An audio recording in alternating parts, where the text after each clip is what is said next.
His Excellency Dr. Bandar Hajjad, the President of Islamic Development Bank, His Excellency Khairu Jamaluddin, Minister of Science, Technology and Innovation of Malaysia, His Excellency Datu Siri Dr. Adham bin Baba, Minister of Health of Malaysia, distinguished guests, ladies and gentlemen, Assalamu alaikum, good afternoon from Jeddah and good morning in Europe, good evening in Malaysia. On the behalf of the Islamic Development Bank, I would like to express my gratitude for taking the time to join us today in this important webinar on the role of locally developed innovation and technology transfer in the strengthening health infrastructure in ISDB member countries, lessons learned from COVID-19. We are also happy to organize this webinar following this morning, the signing ceremony of the MOU of the establishment of ISDB Center of Excellence in Kuala Lumpur. Congratulations, Your Excellency, Dr. Bandar. Congratulations, Muhammad Abeda. Congratulations, all the member countries of ISDB. Congratulations, Malaysia. Of course, the lesson learned from COVID-19 pandemic have clearly demonstrated the fragility of our global health supply chain, which called for urgent action to strengthening the local production capacity in order to mitigate these challenges. We believe the recommendations and outcome of this webinar will contribute to the leveraging on the power of STI science, technology, innovation in addressing the health challenges in our member countries and learning from the experience and expertise of our member countries to overcome these challenges. This webinar includes 3 parts. The first session, we are privileged and honored by the participation of Excellency Dr. Bandar, the ISDB President, His Excellency the Minister of Science, Technology, Innovation of Malaysia, His Excellency the Minister of Health, to deliver their keynote remarks, then followed shortly by my presentation. The second session is a dynamic session, of course, it's a roundtable discussion, and we are honored to have this session the President of the Academy of Science in Malaysia, as well as the Group Managing Director of Duba Pharma, a leading biotech company in Malaysia, who will share with us the experience of Malaysia in developing STI ecosystem of promoting locally developed innovation and technology transfer with a special focus on combating COVID-19. We are also very happy to organize this webinar in partnership with the G20 Health and Development Partnership and with the Foundation for Innovation New Diagnostic, FIND, a global non-profit organization that drives innovation in the development and delivery of diagnostics to tackle major diseases affecting the world's poorest populations. The third session will focus on the recommendation and the outcome of this webinar, then followed by His Excellency Dr. Bandar Hajjad closing remarks. It's now my pleasure to give the floor to His Excellency Dr. Bandar Hajjad, ISDB President, to open the webinar to highlight the importance of the role of global partnership in leveraging innovation solutions to accelerate the development, production, and provide equitable access to health services in the low and middle income countries. Your Excellency, the floor is yours. شكرا. بسم الله الرحمن الرحيم. الحمد لله رب العالمين والصلاة والسلام على سيدنا محمد وعلى آله وصحبه أجمعين. Excellency, Honorable Khairu Jamaluddin, Minister of Science, Technology and Innovation of Malaysia, Excellency Honorable Datu Seri Dr. Adham bin Baba, Minister of Health of Malaysia, distinguished guests, ladies and gentlemen, Assalamu alaikum wa rahmatullahi wa barakatuh. I am delighted to join you this morning, and I am grateful that you have taken the time to join us at this well-timed webinar. I thank Dr. Hayat Sindi for her hard work over the past difficult period leading up to this webinar. Excellencies, distinguished guests, this significant milestone comes from the bank's transformational shift from being a financier only to a knowledge-based organization that partners with member countries to achieve economic growth, in line with the ISTP 10-year strategy and the President's 5-year program. In principle, our support for development efforts is primarily driven by the demand from member countries, and this approach has broadened our operations scope, going beyond financing projects to mobilize partnership and resources that match our member states' specific development needs. Distinguished guests, ladies and gentlemen, STI plays a crucial role in elevating our member countries to self-sufficiency and the achievement of SDGs. In this regard, ISTP is keen to expand its support to build capacities around the fourth generation of industrialization, to utilize the power of science and technology to prevent global value chain disruption under outbreaks such as COVID-19, maintaining zero environmental footprints. Most of the ISTP member countries face disproportionate and complex economic and social challenges, such as poverty, social instability, food insecurity, poor education, poor water and sanitation, shortage of clean energy, increasing sovereign debt, global warming, vulnerability to environmental disasters, and high unemployment. The COVID-19 pandemic has aggravated these challenges by disrupting global supply chains. As a result, poor trading conditions have emerged. The SMEs, which are the economic growth engines, have been dramatically affected in certain ISTP member states. That is why at the ISTP, we have created a response package and financing facility called the Strategic Preparedness and Response Program, worth up to $2.3 billion. And we call this package the 3 Rs: respond, restore, and restart. The lesson learned from the COVID-19 pandemic and the complexity of the challenge and its global geographical spread have emphasized the role of broad-based partnerships in the fight against the pandemic and restoring the disrupted global value chain in our developing world. When the ISTP responded to the challenges through its special $2.3 billion financing facility, 5P's approach, public-private philanthropy, people, and partnership, was adapted to ensure the success of the program. All 5Ps have a critical role in co-financing, implementation modality, networking, and supporting manufacturing capacity to strengthen the relationship between demand and supply. Currently, the bank is developing an additional facility to secure COVID-19 vaccines to its 57 member countries. The new COVID-19 vaccine financing facility's objective is to ensure equitable access of COVID-19 vaccines to ISTP member countries by supporting the full spectrum of the vaccine value chain from development, production, and delivery. Therefore, the need for strategic partnership with the global health partners and MDBs to mobilize the necessary resources for building robust supply chain management in which advanced technologies such as blockchain and the Internet of Things play a vital role in addressing the challenges of COVID-19 vaccine.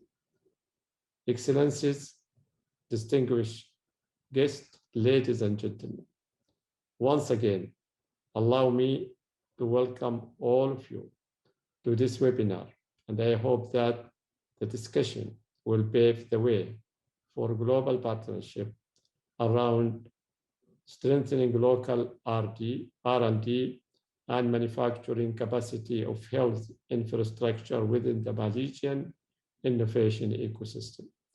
ISTB will continue its commitment toward innovators, entrepreneurs, scientists, and researchers to develop and secure innovative ideas in their countries of origin to achieve development goals. Thank you. Wassalamu alaikum wa rahmatullahi wa barakatuh. Thank you very much, Your Excellency, for important and opening this important session. And now it's my honor to welcome His Excellency Khairi Jamaluddin, Minister of Science, Technology, and Innovation of Malaysia, to deliver his keynote address on STI policy, framework, and experience in developing STI ecosystem of promoting locally developed innovation and technology transfer in Malaysia. Special focus, of course, on the combating COVID-19. Your Excellency, the floor is yours. Bismillah ar-Rahman ar-Rahim. Alhamdulillah Rabbil Alameen wa salatu wa salamu ala ashrafil anbiya wal mursaleen wa ala alihi wa sahbihi ajma'in. Assalamu alaikum wa rahmatullahi wa barakatuh. And a very good evening to everybody. His Excellency Dr. Bandar Al-Hajar, President of ISDB, my esteemed colleagues who are in this webinar, ladies and gentlemen. First of all, I would like to thank the Islamic Development Bank for allowing me to be a part of the inauguration of your Center of Excellence and to present one of the keynote addresses on the role of locally developed innovation and technology transfer in strengthening the health sectors in developing countries, especially in response to the COVID-19 pandemic. This topic is, of course, especially timely given the global pandemic and how many countries are still struggling to flatten the curve and manage infections, hospitalizations, and deaths, and also the economic downturn that has come about because of the pandemic. We have seen how countries with the ability and capacity to quickly produce and manufacture test kits and vaccines may be able to exit this pandemic faster.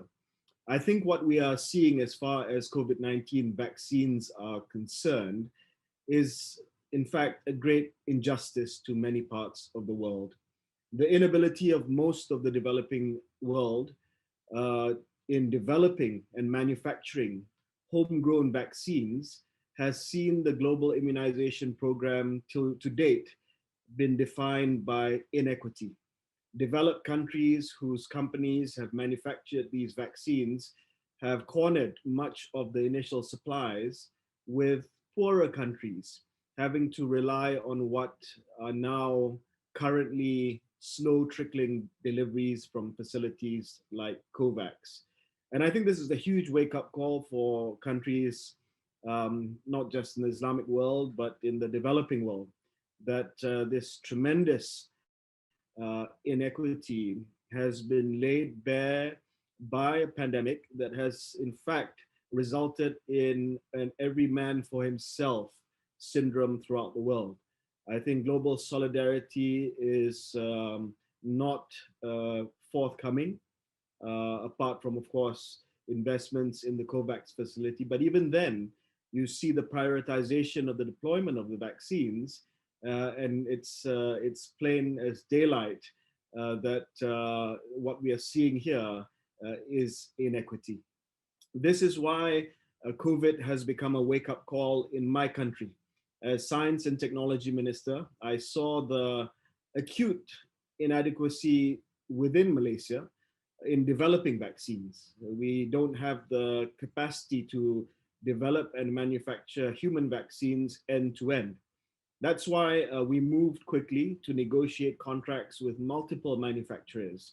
And Alhamdulillah, we have now vaccinated all our medical frontliners and will begin to immunize the general population next month. And this is the tremendous work of the Ministry of Health and the Minister of Health, my brother and my colleague, Dr. Adham Baba, who's here also.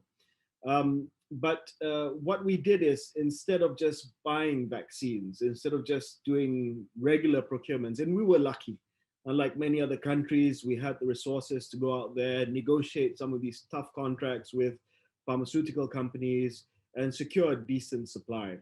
But we weren't content with just buying vaccines. We decided that instead of doing this, we want to use the tool of government procurement to invest in the future. So what we did was to negotiate for contracts with some of the pharmaceutical manufacturers, so that Malaysian companies, Malaysian pharmaceutical companies, and you'll be hearing from some of them later today, for them to participate in the fill and finish part of the manufacturing, and later on in technology transfer and research and development.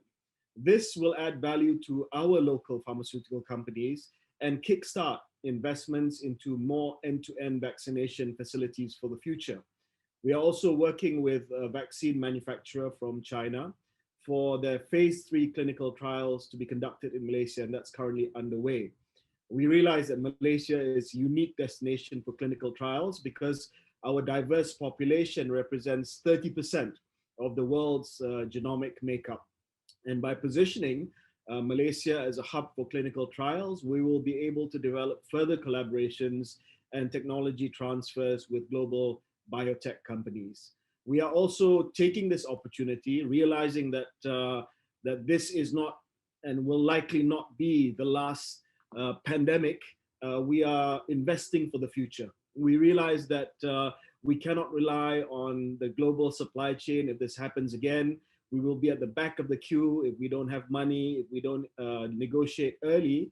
So we've decided on preparing a national vaccination roadmap to ensure that within 10 years, Malaysia will be able to develop from end to end human vaccines. And I think we'll be focusing on tropical infectious diseases, where the research will be conducted in Malaysia. So I think looking at what has happened over the last few months, great injustice and inequity in the way that the vaccines have been distributed throughout the world, I think this has been a very, very important call on many countries, especially the Islamic world and the developing world, to work together, to pool our capacity and to pool our resources, to work together with IDSB in building up the capacity for the future. And I, of course, applaud the ISDB, Dr. Bandar Al-Hajar, for your initiative in the COVID vaccination fund that will be utilized for our member countries. I think this is much needed by a lot of the member countries of the Islamic Development Bank.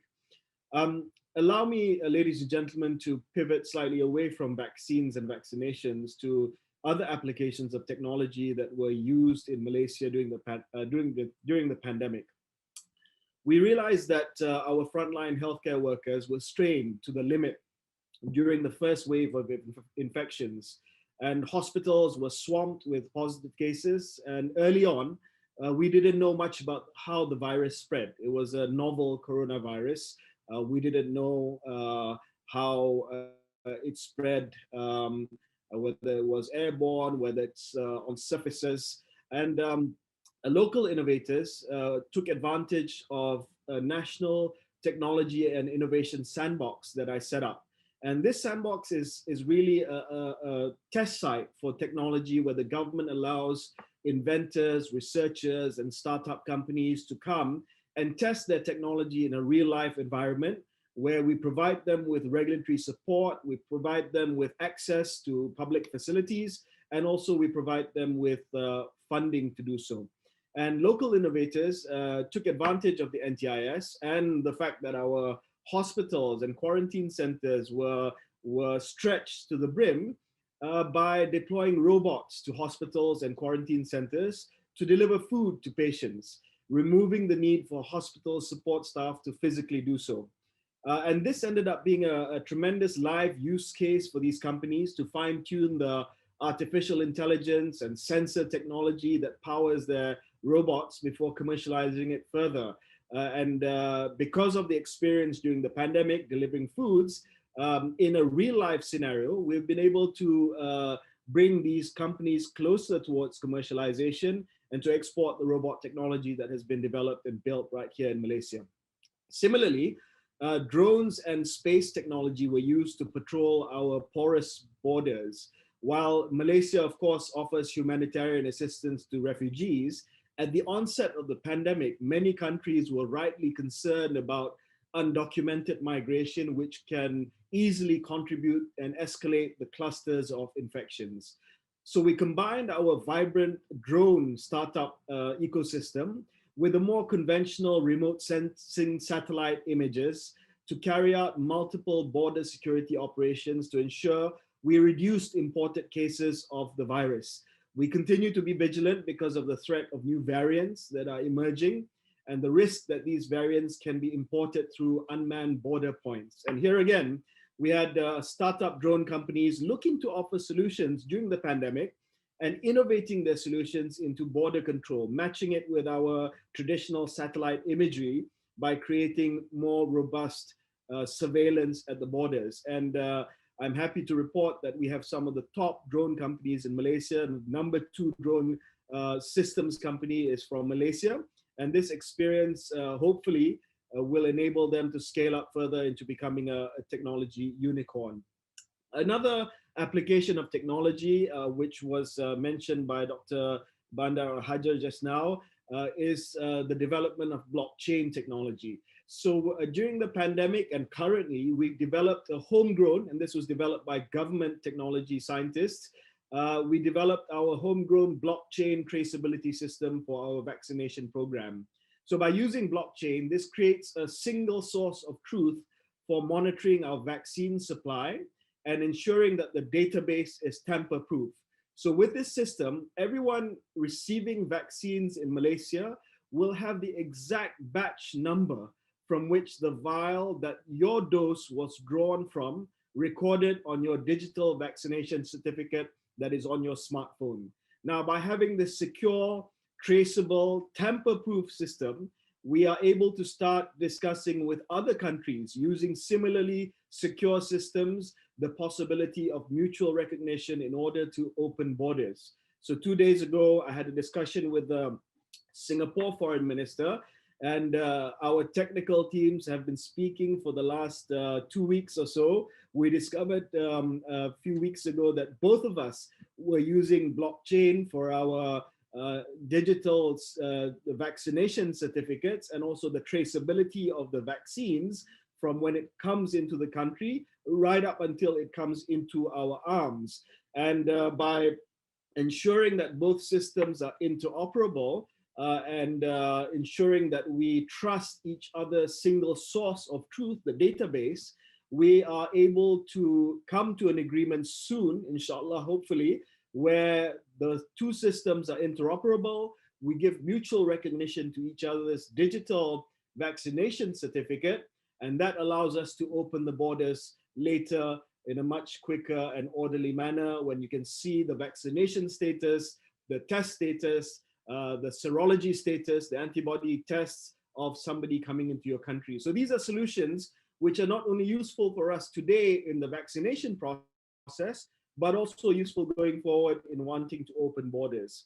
And the other thing that we've decided to do is, in order to monitor the effectiveness of the vaccination program and the rapidly mutating variants, we are also stepping up serology testing with a homegrown innovation once again, with a high sensitivity and specificity. So with this test, we can see the level of antibodies in the population after a few months of people being vaccinated. This is crucial because nobody can really tell you how long these vaccines work for. So by having this homegrown test kit, which is highly sensitive, highly specific, we are able to make an informed decision on how to open up the country. This will enable us to monitor how effective the vaccines are in a real-life environment, and if we can loosen non-pharmaceutical interventions like wearing masks, physical distancing, and so on and so forth. We are also investing in genomic sequencing of the SARS-CoV-2 genome to ensure that we can detect variants that have entered Malaysia, new variants have entered Malaysia, in order to rebalance our vaccine procurement strategy if necessary. And this is very important. If you have the technology and the ability through our Institute of Medical Research, our Malaysian Genomic Institute, to continue to do genomic surveillance on the virus that is found here or in your country, then the quicker you are at identifying and detecting variants that may have come in, and some of these variants are more stubborn against the vaccines. Now, beyond the pandemic, the National Science Council has recently approved a proposal by the Health Minister, Dr. Adham, my colleague, in order to invest in precision medicine for preventative healthcare in Malaysia. And this is to address major concerns that we have in this country, such as non-communicable disease, premature death, heart disease, diabetes, and of course, this increases healthcare costs. So what we want to do is to try to reduce the incidence of non-communicable disease by investing in early diagnostic and access to treatment. And a lot of that will come from precision medicine, which is personalized, predictive, preventive, and participatory. What is it? It's an approach towards maximizing effectiveness in preventing disease, as well as diagnosis and treatment. How do we do this? By considering individual variabilities such as genetics, the environment, and lifestyle. The price for genomic sequencing has come down now, so we can increase investments in this area and have a genomic bank in Malaysia so that our precision medicine is more accurate. And why? To redefine the understanding of the onset of disease, progression, treatment, response, and also to improve health outcomes for our people. This will lead to a more rational prevention strategy, more accurate diagnosis, better treatment, and of course, enhance the development of novel therapies like the mRNA vaccine. I'm mindful for time, so let me wrap up. Ladies and gentlemen, we pray to Allah that we do not see another pandemic of this magnitude ever again. Yeah, but the science tells us that this pandemic was not a black swan. There was something waiting to happen. And the science, unfortunately, tells us that this will not be the last zoonotic pandemic or epidemic that we will face. But this pandemic has also taught us what is truly important. It's not investments in things like missiles and jet planes and tanks. It's investment in the core necessities like healthcare. I think if there is a silver lining from this pandemic, it's the realization that governments have not put enough of the expenditure of their GDP into healthcare. And I think it's a tremendous, tremendous reminder that this is what is important to us: good health and good healthcare for our people. What else has it taught us? It has also taught us what is essential, and that is technology and innovation.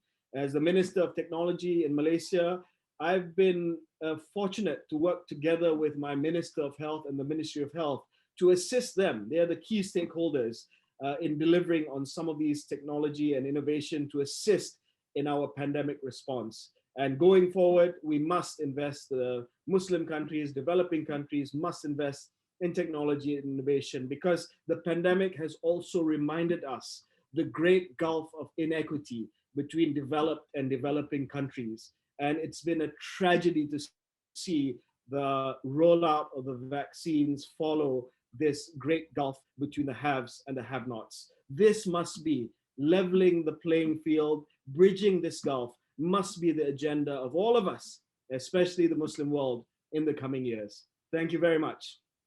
Thank you, Your Excellency, for sharing your STI policy and experiences. And of course, as you mentioned, blockchain and artificial intelligence is a big initiative also in ISDB. Now I will give the floor to His Excellency Dr. Dato Seri Dr. Adham bin Baba, Minister of Health of Malaysia, to deliver his keynote address on strengthening health capacity in Malaysia and security in the global value chain of diagnostic therapeutics and vaccines in combating COVID-19 and future pandemic. I believe that we have a short video of his speech. Go ahead, Ahmed. Bismillahirrahmanirrahim.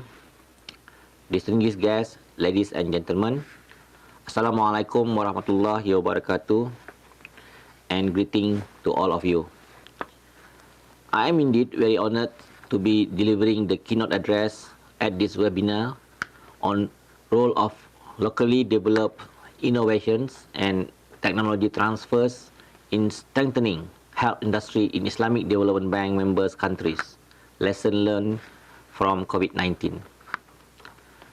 At the outset, allow me to congratulate the Islamic Development Bank and the Ministry of Finance for the important milestone of the signing of the MOU and the supplementary agreement for the transformation of the ISDB regional office in Kuala Lumpur into a center of excellence.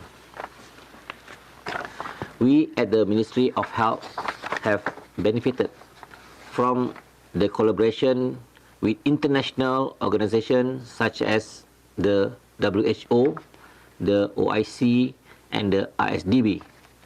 Over the year, there have been numerous meetings and capacity development programs involving common member countries of the organization.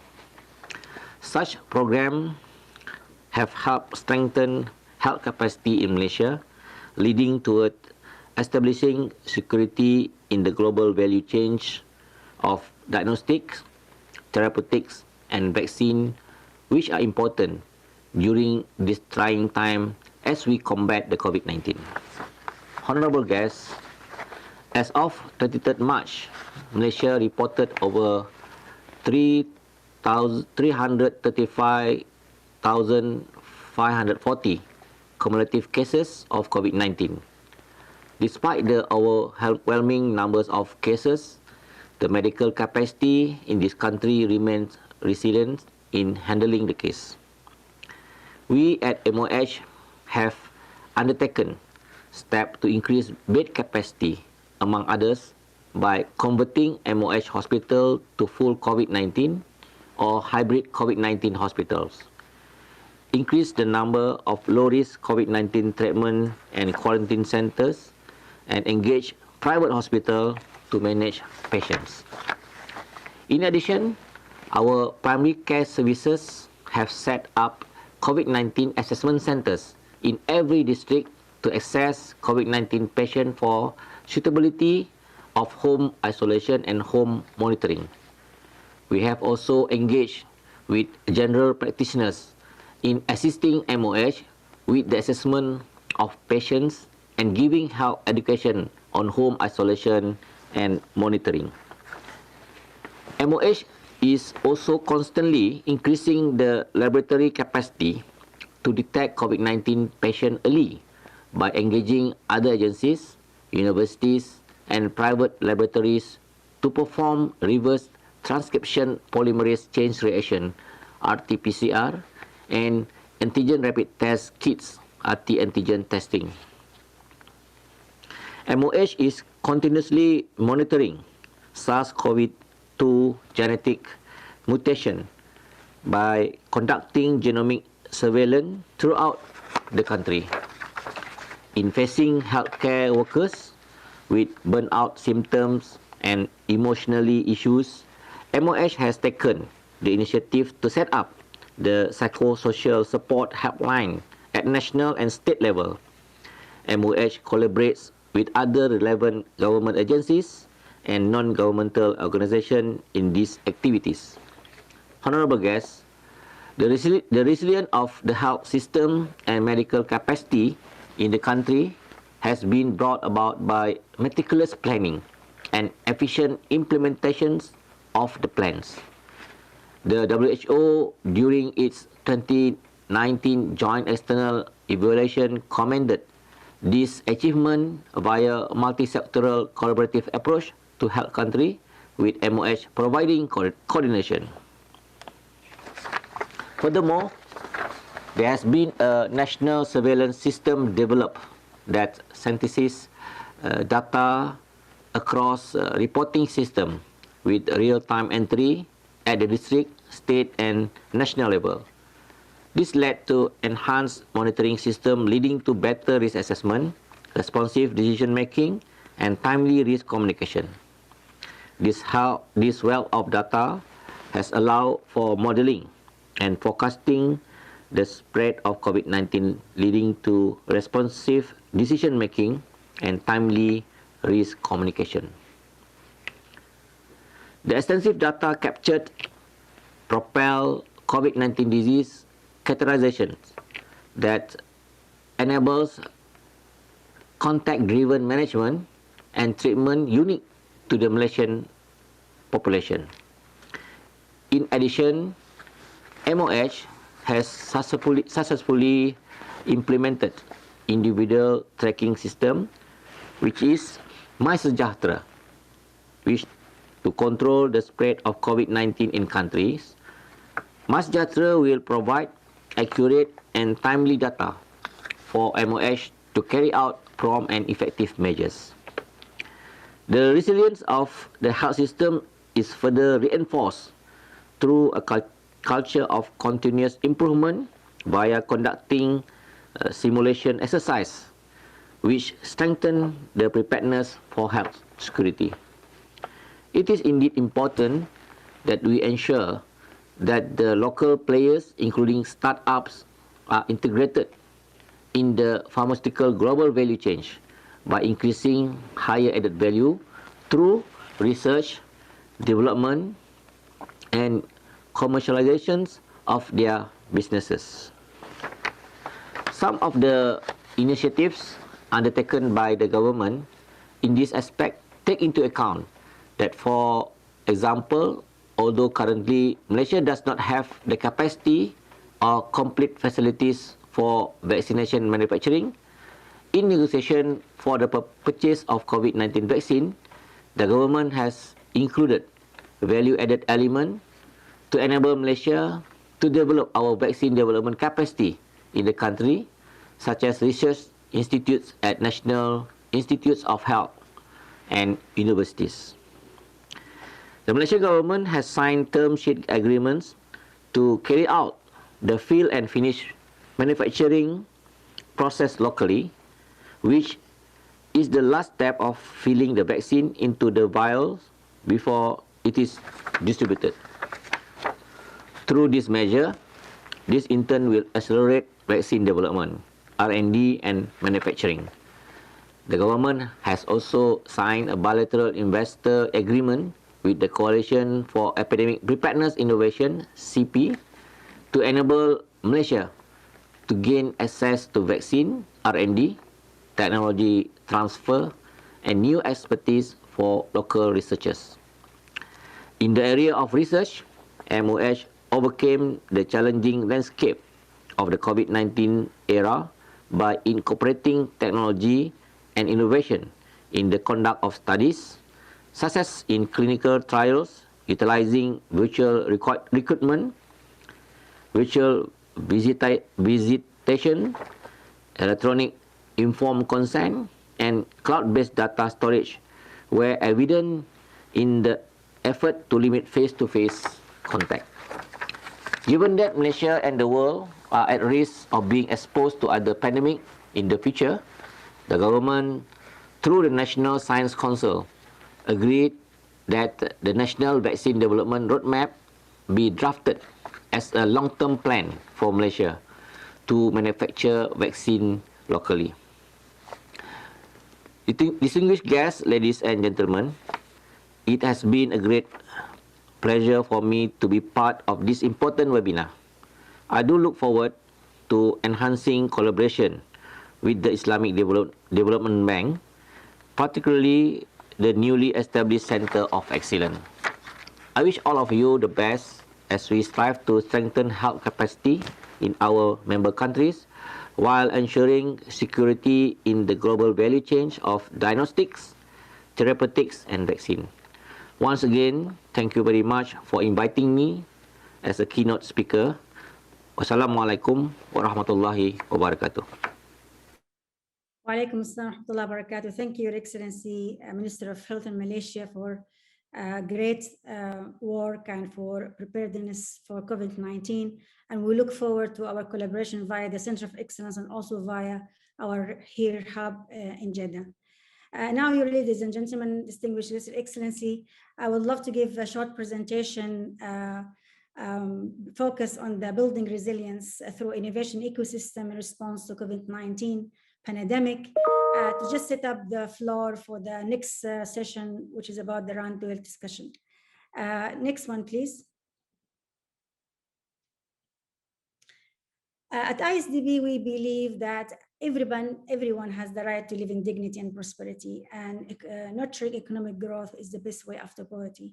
We want to equip our people to drive the people around the world to drive their own economic and social progress at the scale by putting the infrastructure in a place to enable them to fulfill their potential. We believe STI can address these challenges. STI reaches all aspects of life, health, education, governance, and beyond. His Excellency Dr. Bandar Hajjar put STI at the heart of our work as a key strategic pillar for our organization. Next one, please. So integrated system. Next one, please. Integrated approach to STI is a crucial for global development. And as my role as a senior advisor to the Excellency in Science, Technology, and Innovation, to build an integrated STI ecosystem within the whole value chain within the bank. And that's why we created Science, Technology, and Innovation Department. We're the first ever multilateral bank to have such a department dedicated to science, technology, and innovation. And the whole idea of having this department is, Excellency, very admin to support and empower the youth of innovative and entrepreneurs. They are the future of deriving the new economy and markets. Also, we want to assist our member countries in developing the strategic and policy that support the establishment of the STI ecosystem, exactly what we hear from him and the two ministers about how that's important. And also want to integrate the power of science, technology, innovation, and mainstreaming into the whole bank business model and projects. Next, please. And as a part of the integrated approach, we establish Engage platform. Next, please. And it's an online platform, connect government policymakers, NGOs, researchers, scientists, private sector, communities, indigenous people, innovators, to address the sustainability challenges, to put their own innovative ideas to address the challenges. And we are concentrate on the 6 SDG: food security, quality education, health, renewable energy, water sanitation, and infrastructure, because we believe the 6 SDG will feed to the whole 17. Next one, please. And the main function of this Engage platform, as we hear from both and all the keynote address, is matchmaking, the technology transfer. We cannot invent the wheel all the time. And also call for innovation. Next one, please. Call for innovation, we ask the whole community of researcher, anyone, to really address the challenges. And to make that sustainable, we need money. We need to have a fund, exactly what we hear. Next one, please. So we established endowment fund called Transform Fund, $500 million fund. And the whole idea about the fund to give seed money or to go as a partner. We treat all the innovators as partner to help them to fulfill their own ideas. Next one, please.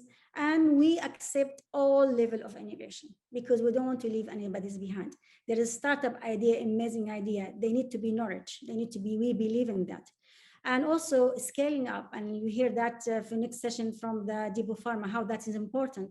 Also commercialization, exactly what we happening so far with the pandemic, and of course, capacity building. That's the Transform Fund helped all level of innovation. Next one, please. And we believe in strong governance and transparency, and that's why this fund has 2 independent governance bodies. Next one, we have the Board of Trustees chaired by His Excellency, and also is a mixture between NGO, representative, philanthropists, private sector, and international entities. And all of them, they add amazing value to the direction and the strategy of the fund. Next one, please. And we have also an amazing scientific advisory board, not because I'm in it. Next one, please, because we have selected an amazing think tank that are all of them from developing world, but they understand, all of them have a link with international organization. They understand exactly what it takes to help the entrepreneurs in the local community and how they really need to have, what type of rules they need to really give them and help to be able to see their ideas come to life. Next one, please. I want to concentrate on the call for innovation and how that's important from the Transform Fund. Next one. When we started this, I remember His Excellency get a lot of concern from members, and they say, okay, I mean, to have a transform fund dedicated to the developing world, you won't have any ideas. People are suffering, sorry to say, famine, depression, killing viruses, you know, catastrophes. But guess what? The first thing when we opened this, the fund in 2018, we received more than 4,300 applications. In 2019, more than 5,000. And so far we have now, you know, for the first 2 years, we have 65 projects, and we've been helping with the about budget of $10 million. Next one, please. And the last year, our call for innovation dedicated to the COVID-19. 2020, we challenged the scientists around the world and innovators to come with ideas for low diagnostic, for screening, and also for how we can build the capacity of the health system. And we have received an amazing idea. For one single call, we received more than 4,700, and we managed to fund 30 amazing entrepreneurs. Next one, please. And this is just to give you our portfolio so far. So we have 95 so far projects. We have 17 equity, and we always want to make sure that we have gender balance. So we have 50 female and 50 male. Next one, please. And money is important, next, but also the entrepreneur need another skills, and you can hear that from the next discussion. They need to know how to start their business. They need to look after the financial, their strategy. They need to have to how to build. They need to know how to communicate. They need to know when to execute, how to find an investor, and all of that. We created Academy Week, about 50 hours, 15 experts to give them a crash course. But this is the start for them when we announce their winner. But we have with them as a partner for life, as long as they're our partner, to give them the continuous mentorship and the continuous regulation and brainstorming with them. Next one, please. It's just some picture of what we had with the Academy. Next one. And the multi-stakeholder conference is crucial for us, because at the end of the year, we celebrate exactly what science, technology, innovation as a department contribute to our, member country. Next. And we focus in each seminar or summit on the smart city, because we care about to build good road. We build about to have, we care about a good health system, education, housing, water. And so we address all these challenges to a country, and how we can bring the experts from around the world and decision maker to address all these challenges. So we did the first one in Cambridge. Next one. And the second one would happen in the first time in the developing world in Senegal, and the honorary by His Excellency Macky Sall has become now as a presidential summit. This year, inshallah, is going to be in Kazakhstan, and the following year will be, inshallah, Indonesia. And I hope the Minister of Indonesia is with us. Next one. And for the summit, we had also, the president of Forrest Whitaker. The bank has a great partnership with him, because so far we train 100,000 youth to be able to be entrepreneurs and to have business skill in a war zone. And that's exactly what we look in terms of the partnership. Next one, please. And we have to really make awareness of the science, technology, innovation about the fund. Next. So we organize a very important mini event as a global competition. We sit in many countries. We did so far in 7 countries, and the whole idea of that, the head of the bank meet with the head of state and with the private sector, with government, to see how science and technology can really help with mainstream the whole to strengthen their economic stability, and also give us a flavor how strong is this country and what type of innovation they do have. For example, when we did it in Niger, most of the applications were in agriculture. In Pakistan, for example, in health. In Bangladesh, in textile and in wheat. And of course, in Bosnia, it was mainly like the mobile app. They were crazy about it. So that's also give you a flavor of really how we can strengthen our STI ecosystem within our member countries. Next one, please. Crowdfunding platform is a crucial. Next, so imagine that we have more than 5,000 interests. Next one, please. And from the 5,000, you have to give the prize to 30. So the top 50, we managed to give them something extra. And this is one of a kind, the first one developed innovation crowdfunding platform in the developing world. We have 9 of them live. So far, we have about more than 25,000 million individual outreach and 1,436. And you can see the picture, donors, people give $1, $2. And one of the poorest country like Niger, they give the highest number of donation. Would you believe it? Because people want to make a difference. People want to change about their environment, and they want to put their innovation to help their community. And you can see here the top country, even though we have 208 members, the top 10 countries are coming from the developing world. I'm so happy to see that, because we are changing how we can help our member country for innovation. Next one, please. I just want to spend 1 minute to give you some flavor about what we discovered last year when we go the call for innovation for COVID-19. Next one. This is Karim, live in Canada. As I mentioned, this great initiative to connect South-South and connect transfer of technology from North to South. He developed an amazing X-ray system that can be portable. The doctor can take it with him. He can screen. He can tell if this person needs a ventilator, so they admit him to hospital. Also, he can screen to see if this person is accepting the medication. So cheap now and then, and we believe this the evaluation of this company between 30 to 40 million. So that's great. Next one, please. So this is a scaling up. The second one is that Sri Leone is a capacity building. Somebody developed electronic case-based disease for civilians. Sometimes you don't know what is the breakthrough, especially in rural area. He come with this amazing digital and electronic base. He can train 10,000 co-workers with the skills to be able to give information if there is an immediate outbreak, and people take an action within 24 hours, and sometimes some help and supply 48 hours. In the past, it take weeks, and sometimes people die if they can have no accessibility. Next one, please, and the last one.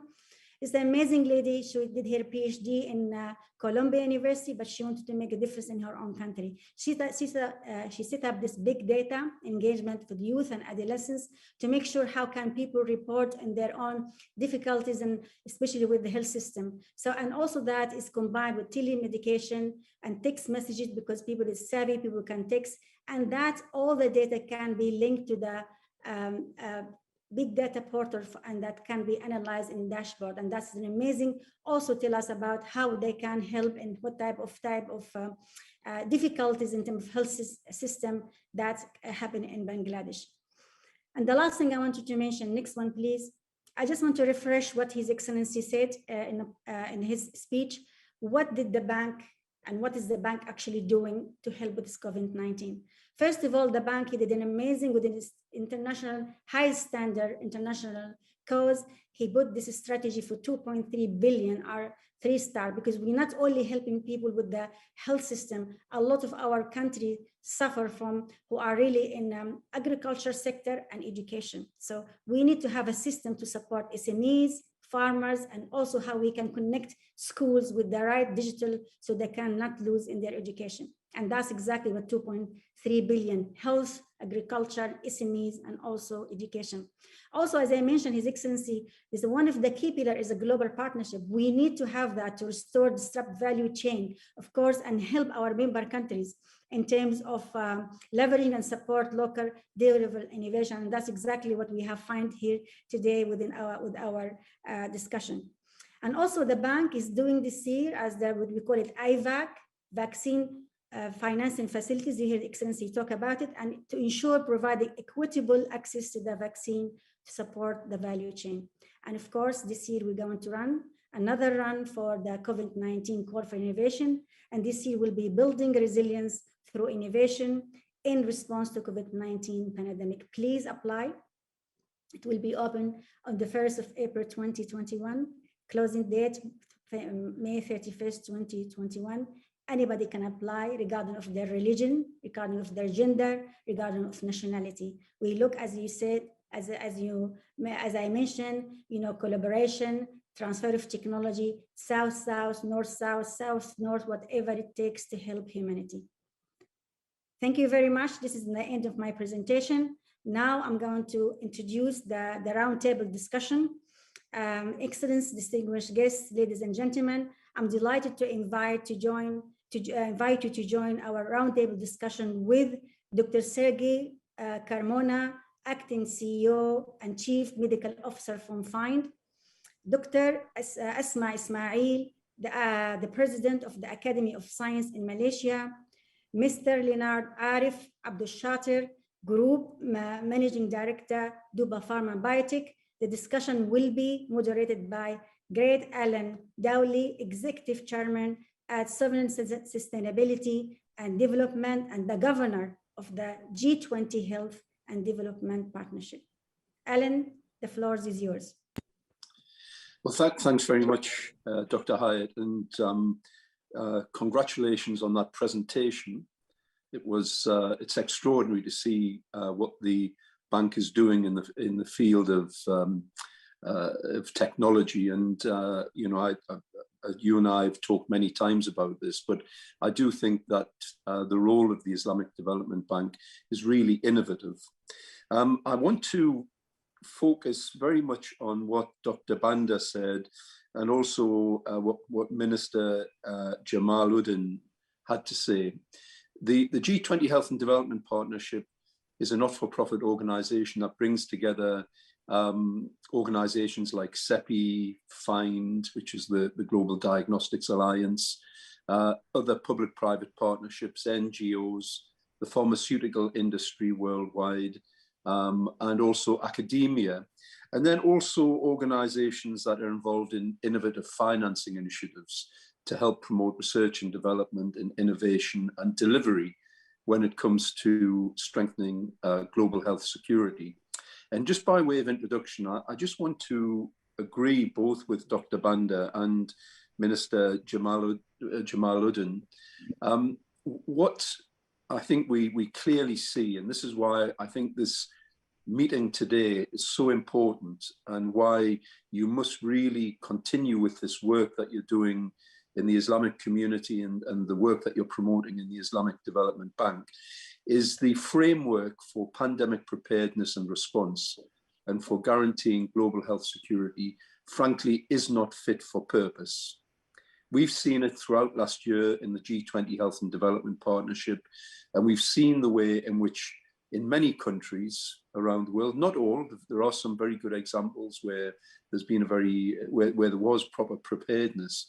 But the extraordinary thing is that the level of pandemic preparedness and response has been quite shocking, and it is not fit for purpose. Now, when the financial crisis struck in 2008 and 2009, governments around the world moved very quickly to put in place a system to ensure that you could not have a systemic financial failure again. And that was done within a matter of months.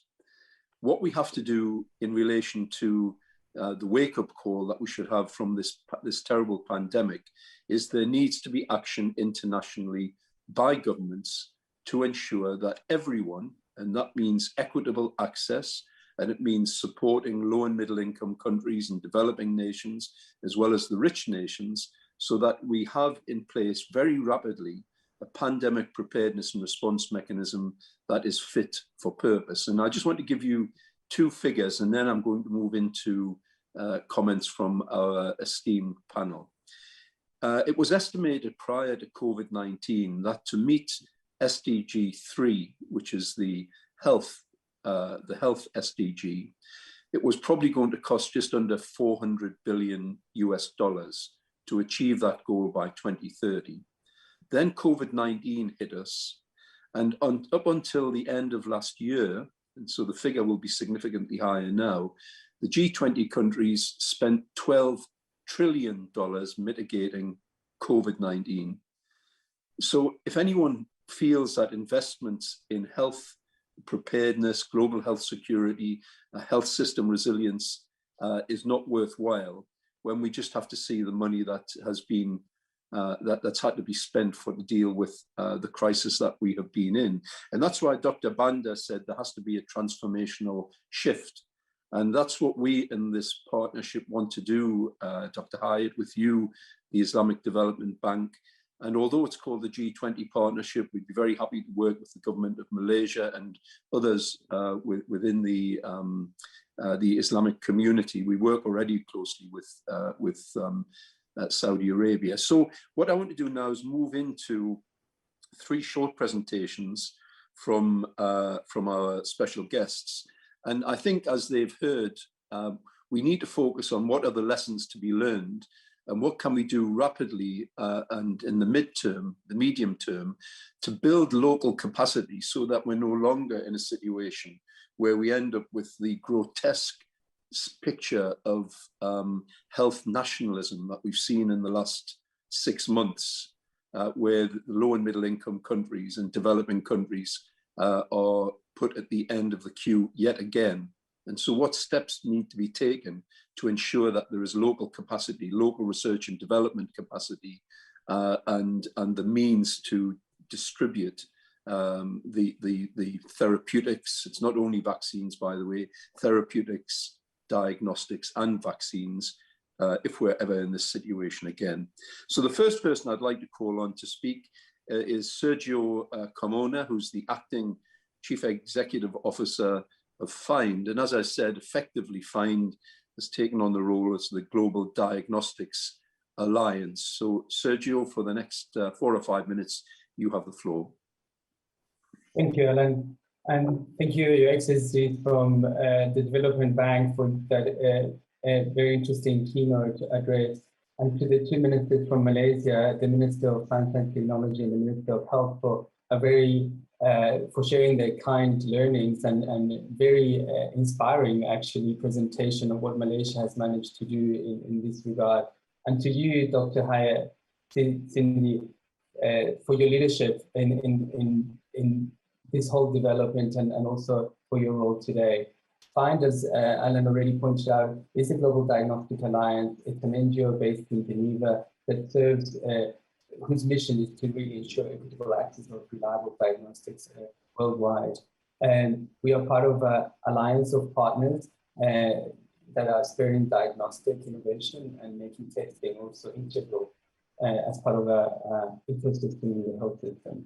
And we also co-convene the accelerator for tools to combat COVID-19 together with the Global Fund on a very specific pillar on diagnostics. There are others that are addressing treatment, vaccine, and health system strengthening. And here, our focus is to really work closely with WHO to deliver on the promise of about 900 million tests to address the COVID-19 response in low and middle income countries. The interventions are wide through various parts of the value chain that we've already addressed in the previous talks. I would like also to, in the context of Your Excellencies, the Ministers of Malaysia, FIND has had a really successful partnership with your country in a very specific area of the health system response, specifically on hepatitis C, on the program we call the Head Start. Together with the Malaysian leadership and those addressing hepatitis C, we estimated that the intervention already saved about 8,000 life years saved. And overall, the cost saving of the work that we did together with Malaysia is estimated to have also saved about $1.3 million. But more importantly, we managed to reduce the patients that were lost to follow-up from about 50% and made a major improvement to really 99%. And in terms of supply chain, also this increase in demand drove the price to a very affordable level. The work not only benefited Malaysia, but also neighboring countries and India, Myanmar, and others. So we're very proud and very excited to have had already a track record of collaborating with your country.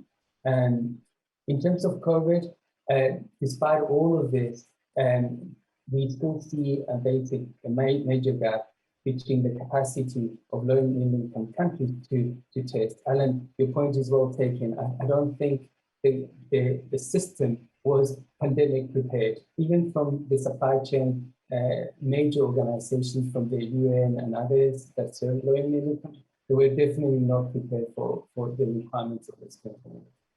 And there's also a huge untapped potential from the digital technologies that make testing valuable. So linking, and I think the shared experience from the Minister of Science and Technology from Malaysia and the Health Minister, those lessons are valuable to many regions, and I hope we're able to share some of those learnings with others. And the supply chain war that we saw at the beginning of last year, where countries that had the buying power left many that were in the global south or those with less resources way behind. There was also not only the nationalism that we see today in vaccine also occurred in diagnostics not months ago. So there are many lessons to be learned there and hopefully tackle them in a constructive way going forward.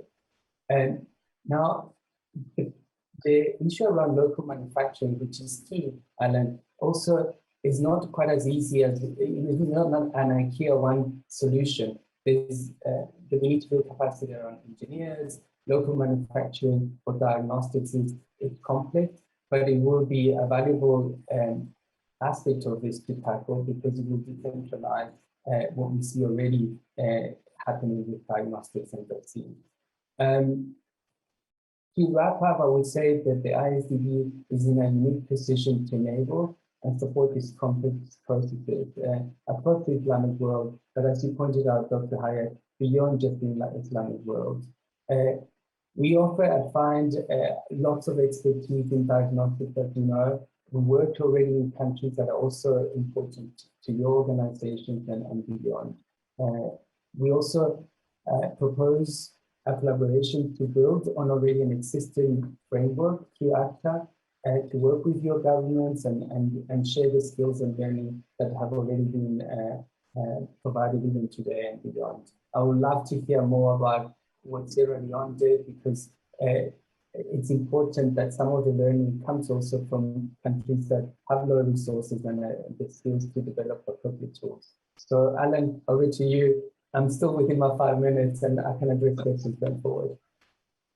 Thank you very much, Sergio, for that. And I'm going to be coming back to you a little later with some specific questions about how FIND can work with Malaysia and other countries on putting together a new framework for diagnostics.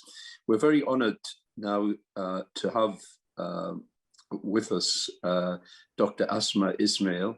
And I'm so pleased that she's able to join us. She's the president of the Academy of Science of Malaysia. And over the many years of me visiting Malaysia, I know how dynamic Malaysia has become when it comes to science and technology. And clearly, Dr. Asma, you, given the role that you play as president of the Academy, you will have seen many of those developments in Malaysia.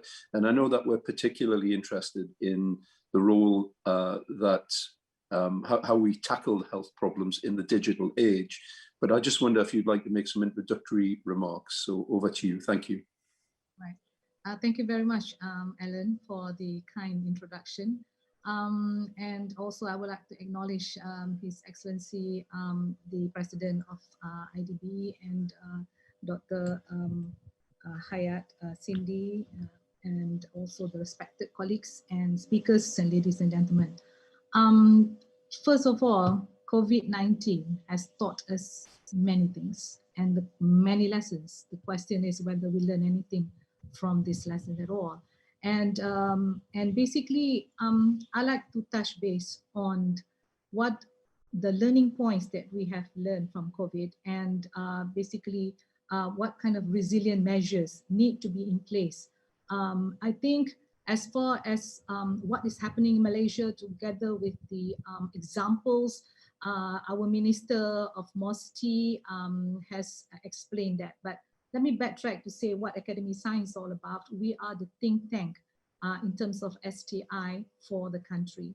And basically, most of the time we create policies on STI, and I will share with that policy later how we manage. You have heard a lot of examples about how Malaysia has now responded to COVID, but all that to be in place need to have policies in place to allow this to happen. But it is an agile response in terms of COVID.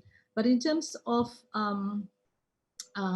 the resilience measures that we are doing, the first thing is that definitely what we learn for sure is we need an enhanced national and global surveillance capability, right? We need to know what's going on in the country, online real time. We need to be able to track, we need to be able to predict what is going to happen. So there is a need for us now to set up a very strong solid surveillance system that basically enables the people to detect these pathogens or organisms or viruses as they come in online real time.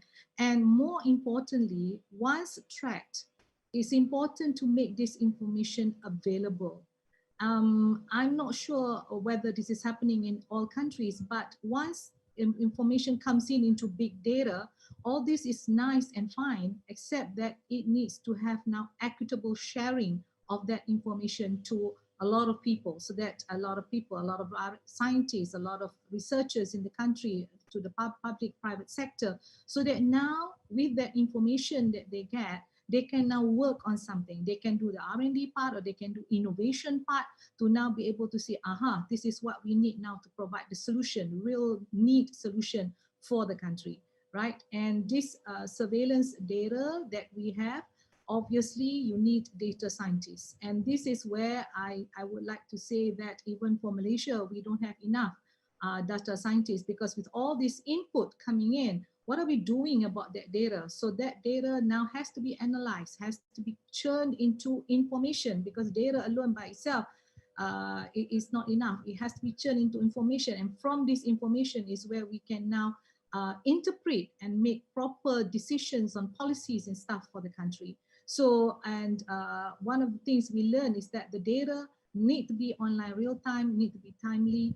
And this is important for us to now predict what's going to happen for the country.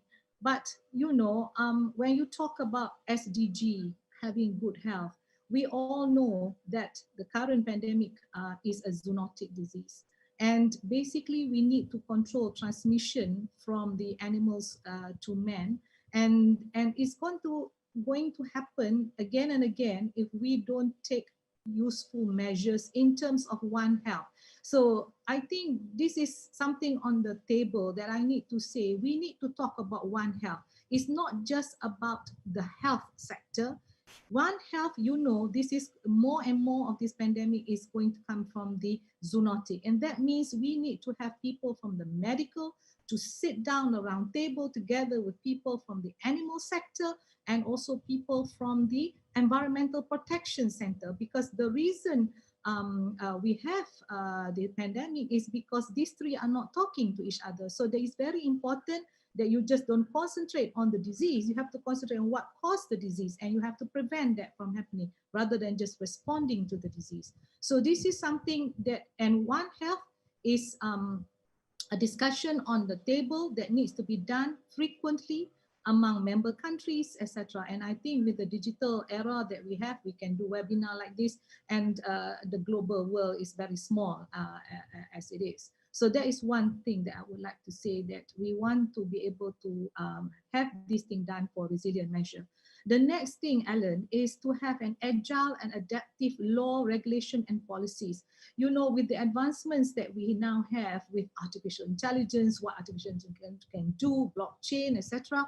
But the Medical Act, the laws and regulation in the country has got to keep up with the advancement in the technology, because just, you know, like for example, in Malaysia, if you now want to receive the vaccine, you need to be having informed consent. And all this while, the Act says that it has to be a signature. But right now we are saying, hello, why not digital signature? And whether digital signature is acceptable. So all these needs changes in the Medical Act, the changes in our regulation and policies to be able to create this agile response, so that now digital signature is considered all right by legal means to say you have given consent. And so for this to now happen, what the academy is now saying to the government is that we need to scan. We don't want to be caught with the pants down. So basically we are scanning our science and technology drivers that is driving our innovation companies in the country and driving the innovation ecosystem in the country. We have come up with what are the technologies, 10 technologies that will now empower Malaysia to move forward in terms of becoming a high-tech nation and also coping with COVID. But these science and technology drivers now will require some changes, agile response in terms of policies and acts that will now should no longer block advancement in using even advanced medical technologies, etc., for diagnostics or even for treatment. right? The next one that I would like to talk about is that nothing can work unless this is a whole of government and society approach. That's the learning point that I would like to say here, to shift from just being technocentric to now people-centric view. This is very important to make sure this thing happen, because you know, what COVID-19 has taught us is that we require participatory leadership. We require scientists, the policymakers, the politicians, the companies, etc., all to come together before we can create some rules and regulations regarding whether we're going to have a lockdown or whether we're not going to have a lockdown. All this needs to be there. And anything that our minister has said regarding MySejahtera or the tracer tracking device that we have created, all that require society to be able to collaborate with us. So this is very important, that awareness regarding what we are going to do will now be there. And we need to create this awareness, because right now with the advancement on the digital era, we are getting a lot of infodemics, even regarding the diagnostics or even regarding the vaccine. We can't seem to block. And so the only way is to fight that back with correct information, and hopefully the people are reading the correct information. So this is very important for us to make sure the whole government and society approach need to be there to tackle any pandemic in the future. Because to me, technology alone cannot create the desired outcome. So this is, we are talking now about people and values that are very important to create and drive change. And therefore, there's a lot of participatory involvement in various ministries to get the, before any decisions can be made. And my second last point is to say that we need to be trained for pandemic preparedness. Because the ability to tackle issues and challenges to attain a collective societal response, this is the tipping point to prevent measures for future pandemics. So we need to be trained. And this is where, if we now predict and ask the question, where will the next pandemic happen? It will always happen in the equatorial region, in the developing country areas. So this has been predicted, right? But bottom line is that if this is going to happen, because any outbreak now will affect us globally very, very fast. So we need to be having people, especially in the developing countries, to be trained for pandemic preparedness. And lastly, what I want to say, Alan, is that despite technological advancements that we may have, you know, there are many challenges surrounding their availability, their accessibility, their affordability, and acceptance by society, that I think is very important, so that we can enhance pandemic preparedness for the future. So with that, I end for now. Thank you so much, Dr. Asma. And I've got a whole series of questions I'd like to ask you, but some of them will have to be offline, but it's fascinating what you had to say. Thank you. I want now to go to our private sector representative, because the extraordinary thing, and we have to say that it was extraordinary last year, that the role that the biotechnology sector played in finding us vaccines to tackle COVID-19 was extraordinary, and you know, they do need to be congratulated for the work that was done. But of course, as we've heard, if we're going to build local capacity and a local research and development capacity in regions and countries around the world, then you know, we need to look at how do we nourish those organizations. And so we've got Leonard Arif, who's the Group Managing Director of Duo Pharma Biotech. So Leonard, over to you for your introductory remarks. Thanks, Alan. Thank you very much. Assalamualaikum warahmatullahi wabarakatuh. Good morning, afternoon, and dinner time, depending on where you are calling in from, Your Excellencies. And Dr. Hayat, thank you very much for this opportunity.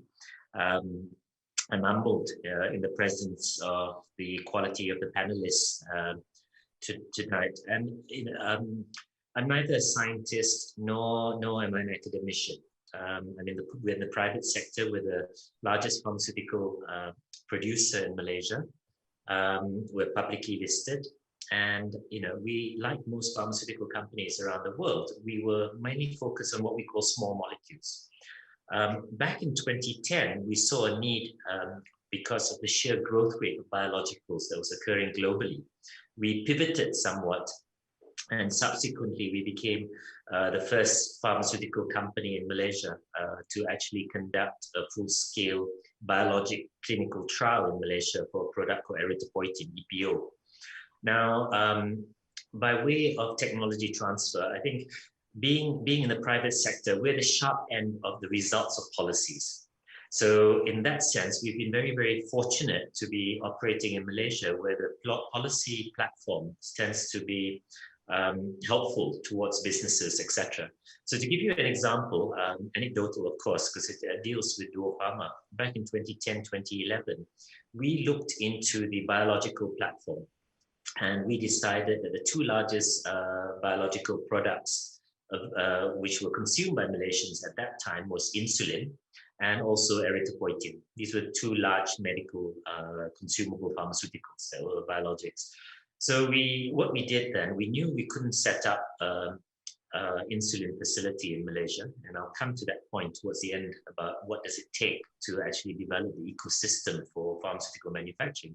We tied up with a company from India called Biocon, where by coincidence we're building an insulin facility in Malaysia. Separately, we tied up for erythropoietin, we tied up with a Korean company by the name of Pengen. We actually bought equity. So in a way, in order to fast track technology transfer, we've done a little bit of corporate private equity.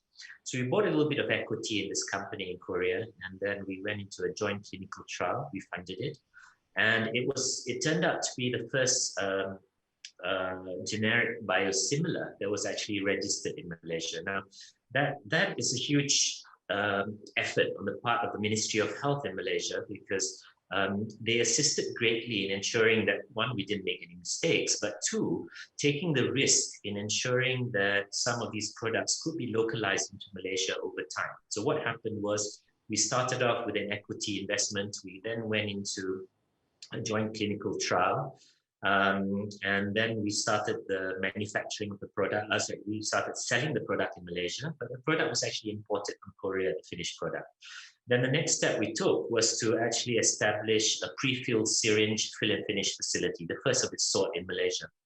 And we then imported the drug substance from Korea to be filled in Malaysia, and that's what we're now currently supplying to the government. We were fortunate enough in an open tender to actually win the government tender, and we're currently supplying on a 2-year contract.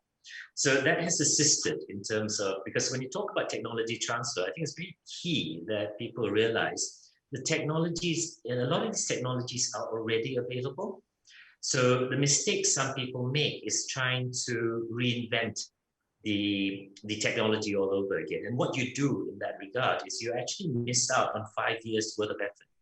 So it's useful to actually look up and see what the technologies available are, and try to get access to some of that technology and build on it, okay, rather than try to establish everything from scratch. And it's heartening to note in Dr. Hayat's presentations about what ISDB has promulgated in terms of some financing options, because in order to make a lot of these projects successful, I think it has to be private-public driven.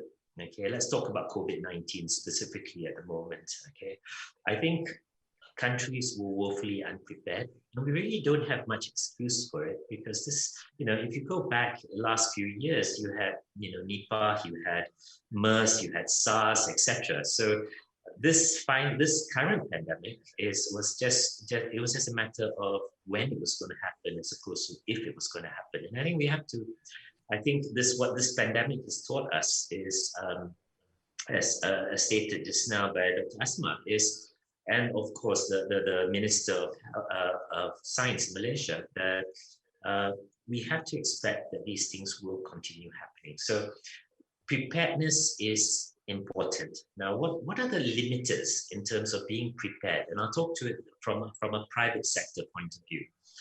The fire is burning in our feet. So COVID-19 is extremely topical, but let's remove it from the equation. Now, if every country, especially among the ISDB members, if you look at your vaccine spend, okay, in each of the countries, the first conclusion you reach is that there's no justification to put up a vaccine facility. You just don't have the commercial impetus to actually develop from R&D all the way to manufacturing. You just don't have that commercial impetus. The fact that we're all talking about it now is because of COVID-19. That's a very, very strong argument for involvement of either development banks or governments. Governments would now have to decide about vaccine sovereignty. Okay, and some countries, we have to admit, are going to be too small to make cost-efficient vaccine facilities. So, you know, there will be an element of, I think, cross-boundary discussions about self-sufficiency when it comes to potential vaccines. But you know, let's not fool ourselves. There are many different platforms as far as technology. So the choice of platform becomes key. Choice of location becomes key. The pharmaceutical business today is characterized by the fact that it's become extremely globalized. If you look at the mRNA vaccines, you know, you've got raw materials made in Switzerland that's shipped to the US, that makes the bulk, the drug substances, which is then shipped to another country to do fill and finish, etc., etc.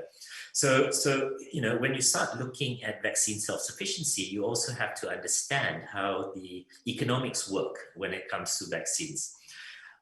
You know, while it is extremely tempting to put up facilities globally, do so with our eyes open, knowing that, because we will get over COVID-19, let's be assured of that, okay? And we want to be ready for the next pandemic if and when it comes. But the price of that is multiple white elephants all over the world. You're going to have these vaccine facilities that once past COVID-19 are not going to be utilized.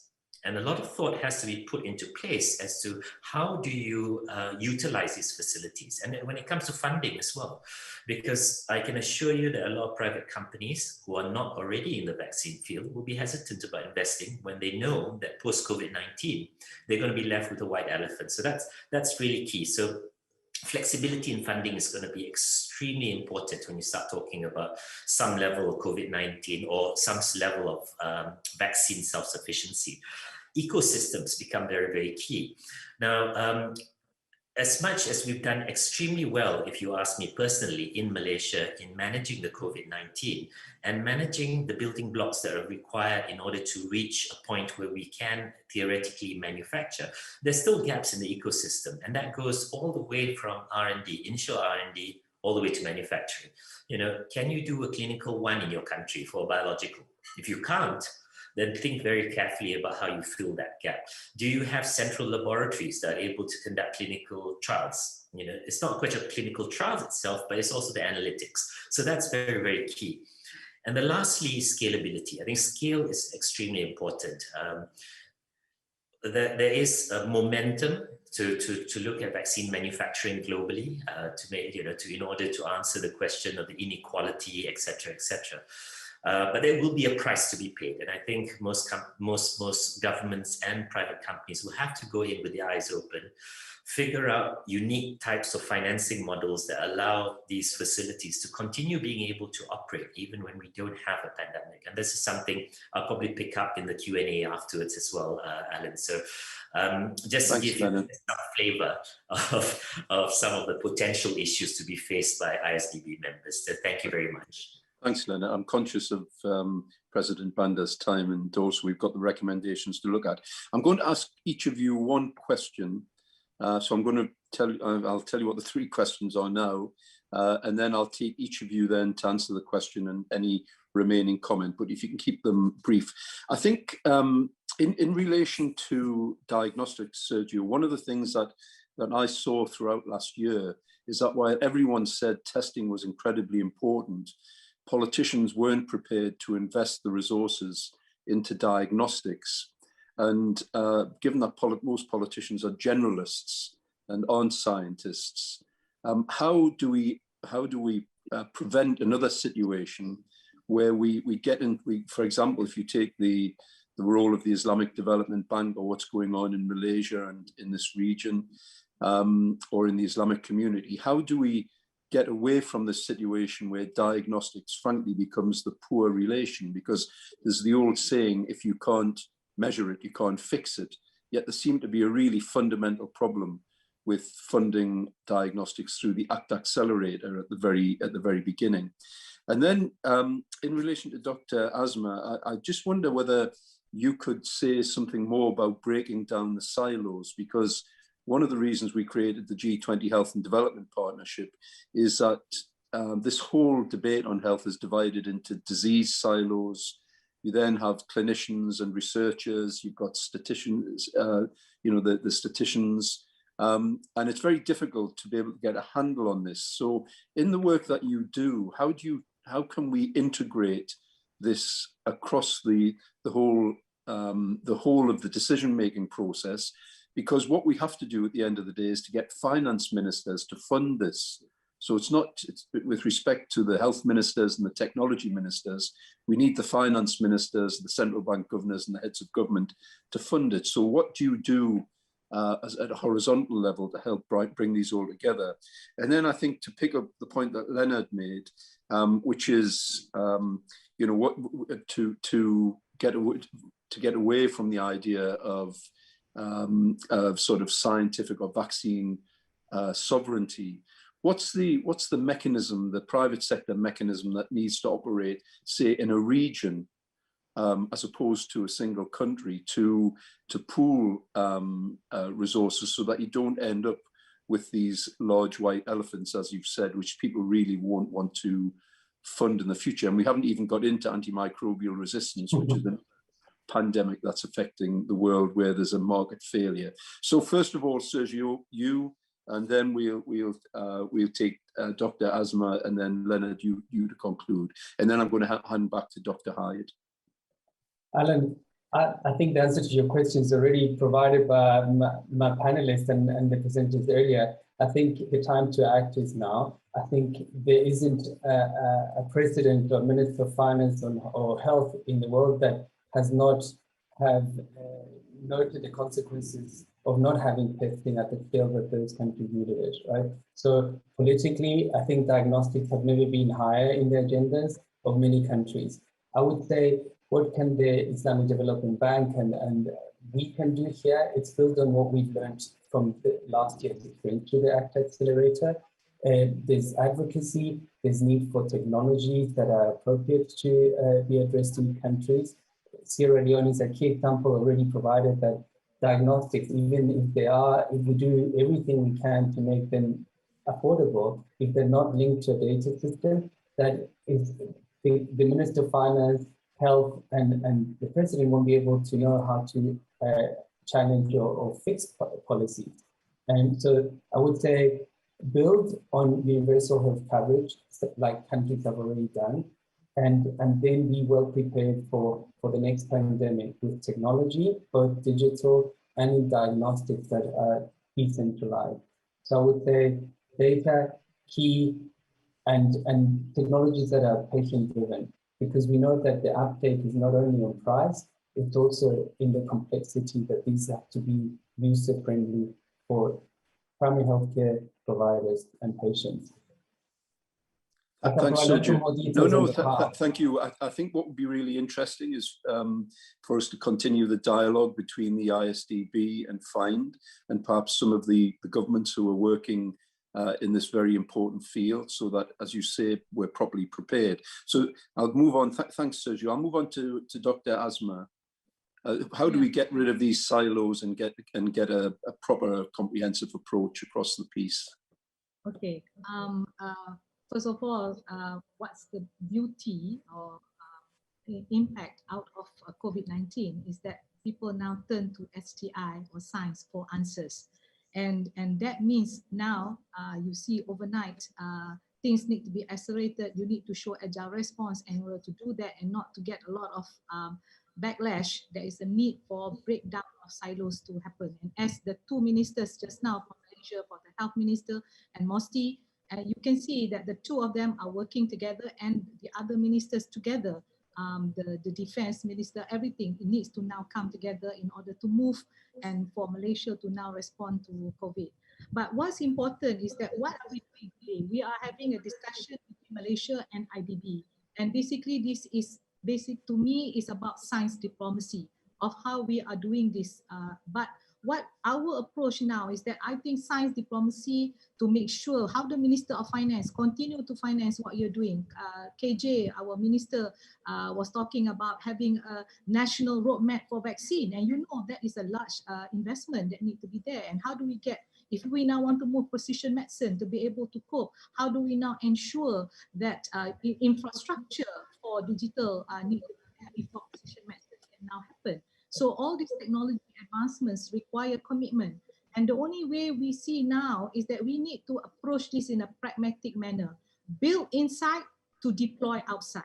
Because if people ask the question of what benefit is this collaboration, of what benefit is it? So it's very important to say this will benefit the nation first, so that now we can cope with vaccines, so that now we can cope with future diseases, so that now we can be resilient. So all this needs to be in place. And that's why we argue now that in order to make sure all these things happen, we need to build strength inside.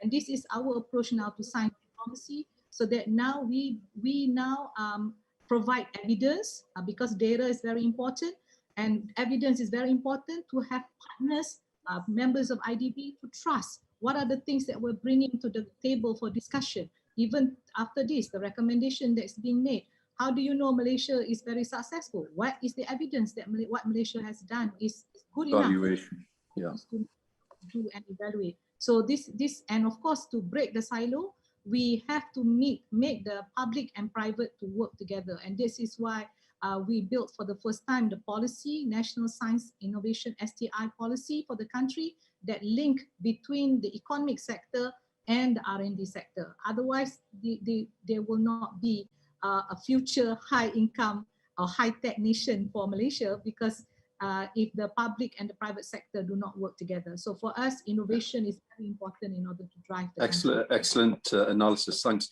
So Leonard, you want to come back to the point. I mean, the role of the public sector, and as Dr. Asma has said, in cooperation with the private sector and making sure that we get efficiencies of scale, but so that there's equitable access. I mean, how do you square that circle? Not easy. And I think some level of clustering will have to be done, because some countries will just be too small to even look at any form of vaccine self-sufficiency. I think it has to be a private-public type arrangement. But there's quite a lot of work that needs to be done, because when you talk about pharmaceuticals, you need to talk about harmonization of standards, harmonization of cross-border trade, etc., in order to make sure that you've got enough countries in a grouping to be able to justify its investment. And why the private sector? Public is because some level of funding will have to come from the government side. The private side is to try to make sure with this cluster of countries that you can at least try to make that facility less of a white elephant. In others, produce a few other types of vaccines that you probably need in a non-pandemic period as well. So, and let's not forget that there is, you've got the anti-vaxxers, but you've also got those who have religious positions as far as vaccines are concerned, and this is very key. And obviously, if you're talking about the permissibility of the vaccine, this is something best addressed, I believe, anyway, within the Muslim community as well. And we have to understand that when it comes to halalness of vaccines of any form in future, it will at least reduce the number of individuals that might have religious grounds for denying themselves the life-saving vaccine as well. So I think clustering, I think some level of harmonization, some level of public sector financing on a grant basis, in order to make the risk profile of carrying a vaccine facility on your books much more manageable. Thanks, Leonard. And I think the great thing about the Islamic Development Bank is the blended finance initiatives that they're helping to promote. And from what I've heard today, I understand the government of Malaysia is doing a similar thing. Well, look, I want to thank our three panelists. I'm sorry we didn't have more time to continue this, but this is such an important issue. I know that under the leadership of the Islamic Development Bank and countries like Malaysia, that I'm sure significant steps forward will be taken to change this global health security framework, which must be significantly reformed. So thank you for that. And back to you, Dr. Hyatt. Oh, thank you very much, Alan, for the great moderating this session, and what a rich and fruitful discussion. Really, I really enjoyed it. And I've been taking a note and been sending the note to my team to put that in typing so we can all share the recommendation. So based on the keynote remark by Excellencies and also the insightful dynamic roundtable discussion with the great vast knowledge across the panelists and of course the moderator, and based on my presentation, what has the ISDB been doing, and also in my expertise, I would like to say the following recommendation. Go ahead, please, Ahmed. Yes, so as all of us, we mentioned international collaboration and coordination is crucial. So we need to have a regulatory framework and policy response, which is more critical than ever. And all relevant actors, as all of you mentioned, should work together to fund, to design, and deliver solutions, particularly when it comes to developing science technology-based solutions. That's need the whole infrastructure, as you mentioned, collaboration between the finance and public sector and private. That you need all of them to work together. The other second point is important and mentioned by all of you and His Excellency Dr. Bandar Hajjar, private sector, PPP, or 5 Ps, as he's mentioned, blending finance approach for STI investment. You know, His Excellency taking a huge part in the investment and STI innovation with the capacity building. That's important to protect against COVID-19. Could have a huge and decisive in the effort to ensure that the most vulnerable members of the international community are not left behind. So that's also crucial to what we're trying to set up the agenda for inequality of the access to vaccine. The third one, we heard from we heard about diagnostics was crucial for the emergency. So we're entering potential market involving global vaccines, rapid diagnostics, test kits, generic drugs worth trillions of dollars.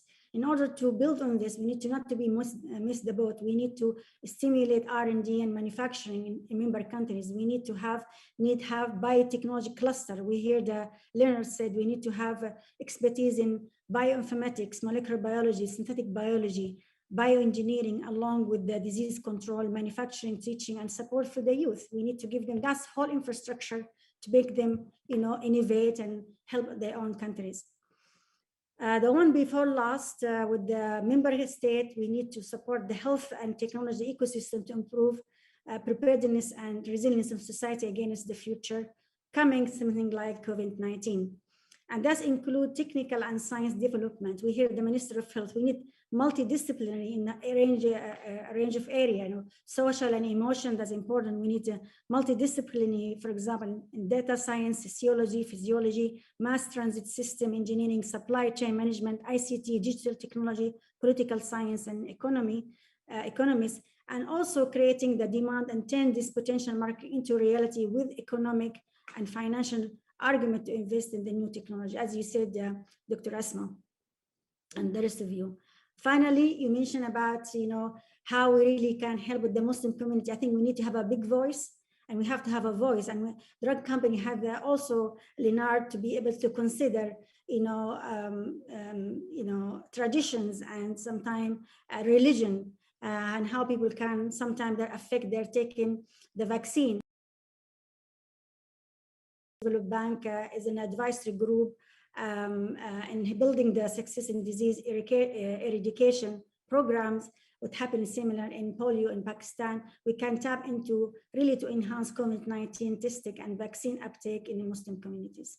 So this is our recommendation. Hope the Excellency you like it, and you know it's not too much of the recommendation, and too much optimistic, but I think that from all what we gather from your speech and the rest of the Excellency and the panelists, I think this is what we think is the right way to move forward, and I leave it up to you to conclude the webinar. Over you to your Excellency. Thank you, Dr. Hayat. Bismillah ar-Rahman ar-Rahim. Excellencies, distinguished guests, brothers and sisters, Assalamu alaikum wa rahmatullahi wa barakatuh.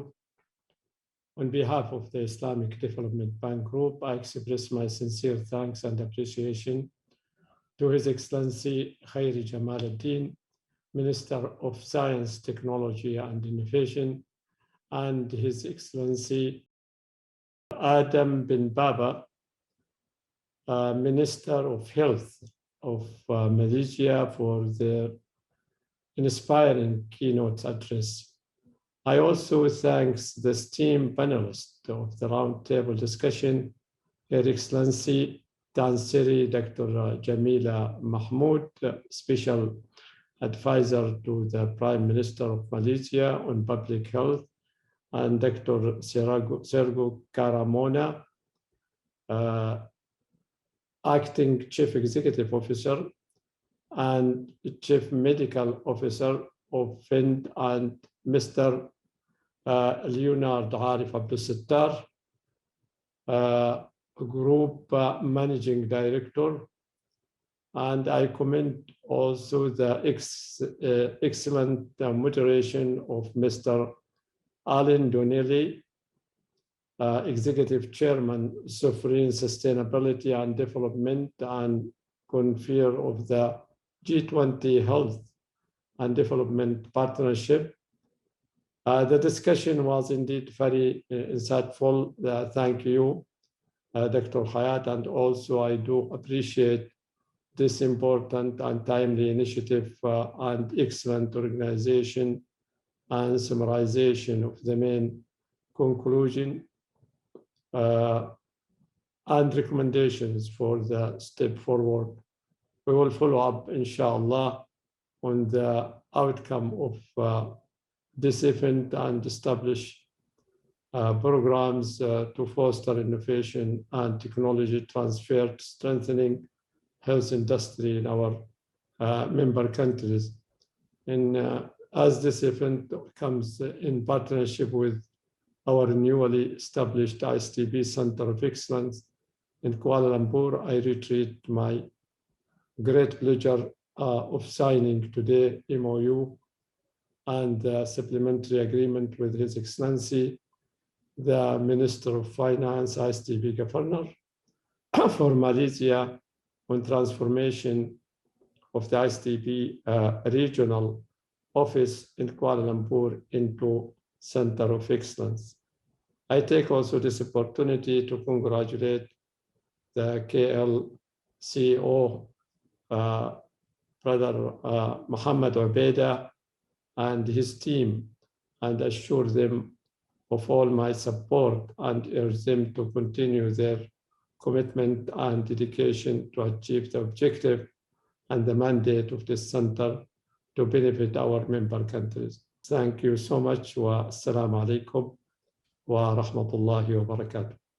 Thank you, Your Excellency, and also special thanks to Dr. Asma Ismail, the president of the Academy of Science, and it's very nice to see a powerful female at the think tank of the whole system of science and technology and health. And thank you for joining us, but if it's so short notice. But sorry for missing her name. Sorry. No, it's my mistake, Your Excellency, because it was your own note with the advisor Jamila. But thank you, Dr. Asma. Thank you, Your Excellency, for all your time. You've been with us, over like an hour, 2 hours. Thank you, Alan. Thank you, all of you, Sergey, Asma, Leonard, Excellencies. And we look, as Alan said, we're going to have a continuous type of webinars to be able to work with all of you. And I hope the recommendation, there's so many the division of the recommendation, we can put a roadmap, establish how we can work together, because we all of us passionate about one thing, helping humanity. Thank you very much, and ma'as-salama, assalamu alaikum. Take care. Ma'as-salama.